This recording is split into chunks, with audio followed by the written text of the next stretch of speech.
Ma. Jaime. Jaime, what's going on? Bakit dinala mo rito yung babaeng yan? Bakit? Mama, nasan si Jessica? Kailangan ko siya makausap. Nasa taas. Ano ba nangyayari? Ba't...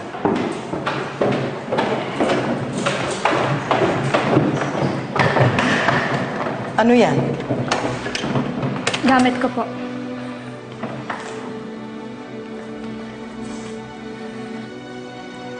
You know about them, Lola? Pati kayo nagsinungaling sa amin?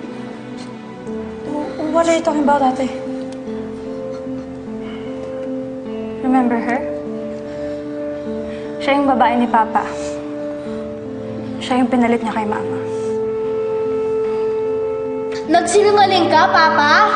Di mo tinapad promise mo! Gaano niyo na kami katagal niloloko, Papa? Tama ang sinasabi ng ate ninyo. Girlfriend ko si Andrea. Kids, pasensya na kayo kung hindi namin agad nasabi sa inyo, ha? Pero kaya kami narito para ipaliwanag ang lahat. At kaya ako nag-set ng dinner para makausap namin kayo. It doesn't matter, Papa. Kahit umamin pa kayo ngayon, hindi namin matatanggap yung babae na yan.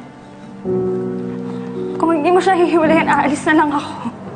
Jessica, please. This is a good time for us to talk about this as a family. Okay?